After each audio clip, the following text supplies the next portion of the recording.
After Balea Targaryen had eloped with Alan Velaryon, several of the regents, outraged, urged Sir Tyland to appeal to the High Septon for an annulment, but the Hand's own response was one of bemusement resignation. Prudently, he had put it about that the marriage had been arranged by the king and court, believing that it was Lady Baela's defiance that was the scandal rather than her choice of spouse. The boy comes of noble blood, he assured the regents, and I do not doubt he will prove as loyal as his brother. Thaddeus Rowan's wounded pride was appeased by a betrothal to Florys Baratheon, and made of 14 years widely considered the prettiest of the four storms. In her case, it was a misnomer. A sweet girl, if somewhat frivolous, she was to die in childbed 2 years later. The stormier marriage would be the one made on Dragonstone, as the years would prove. For the Hand and Council of Regents, Balea Targaryen's midnight flight across Blackwater Bay had confirmed all their doubts about her. The girl was wild, willful and wanton, as we all feared, Sir Willisfeld declared mournfully. And now she has tied herself to Lord Corlys's up-jumped bastard. A snake for a sire, a mouse for a mother. Is this to be our prince consort? The regents were in agreement. Balea Targaryen could not be King Aegon's heir, and it must be Lady Rhaena, declared Moonton, provided that she wed. This time, at Sir Tyland's insistence, the girl herself was made part of the discussions. Lady Rhaena proved to be as tractable as her sister had been willful. She would, of course, wed whomever the King Council wished, though it pleased me if he was not so old he could not give me children, nor so fat that he would crush me when we were abed.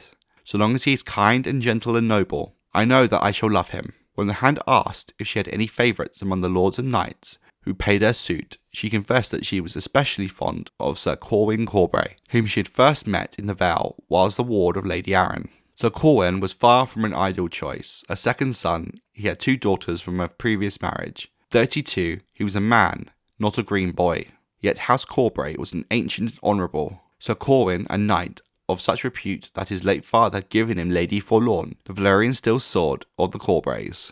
His brother Leowyn was Lord Protector of the realm. That alone would have made it difficult for the regents to raise objections, and so the match was made. A quick betrothal followed by a hasty wedding a fortnight later. The Hand would prefer the longer betrothal, but the regents felt it prudent for Rhaena to wed quickly, in the event that her sister was already with child. The twins were not the only ladies of the realm to wed in 132 AC. Later that same year, Benjagot Blackwood, Lord of Raventree, led a retinue up the King's Road to Winterfell to stand witness at the marriage of his aunt, Alysanne, to Lord Cregan Stark. With the north already in the grip of winter, the journey took thrice as long as expected. Half the riders lost their horses as the column struggled through the howling snowstorms, and thrice Lord Blackwood's carts were attacked by bands of outlaws who carried off much of the column's food and all their wedding gifts. The wedding itself was said to be splendid. However, Black Aly and her wolf pledged before the heart tree in Winterfell's icy godsword. At the feast afterwards, 4-year-old Rickon, Lord Cregan's son from his first wife, sang a song for his new stepmother. Lady Elenda Baratheon, the widow of Storm's End, also took a new husband that year. With Lord Boris dead and Oliver an infant, Dornish incursions into the Stormlands had grown more numerous, and the outlaws of the Kingswood proving troublesome. The widow felt in need of a man's strong hand to keep the peace. That she chose Sir Stephen Connington, a second son of the Lord of Griffin's Roost. Though 20 years younger than Lady Elenda, Connington had proven his valour during Lord Boris's campaigns against the Vulture King, and was said to be as fierce as he was handsome.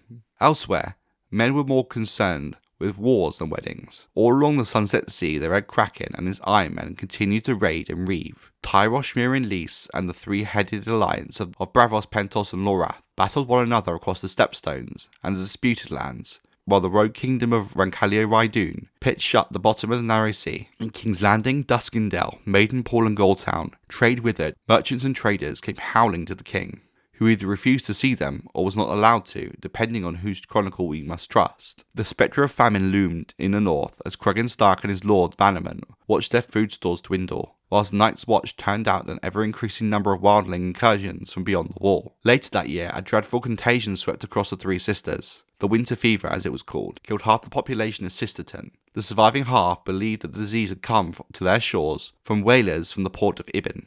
They rose up and butchered every Ibbenese sailor that laid their hands on, setting fire to their ships. It made no matter. When the disease crossed the Bight into White Harbour, the prayers of the Septons and potions of the Maesters proved equally powerless against it. Thousands died, among them Lord Desmond Manderley. His splendid son, Medric, the finest knight in the north, survived him by only 4 days before succumbing to the same affliction. And Sir Merrick had been childless. This had further calamitous consequences. in that the lordship devolved upon his brother Sir Torrent, who was then forced to give up his place on the Council of Regents to take up rule of White Harbour. That left 4 regions, where there had once been 7.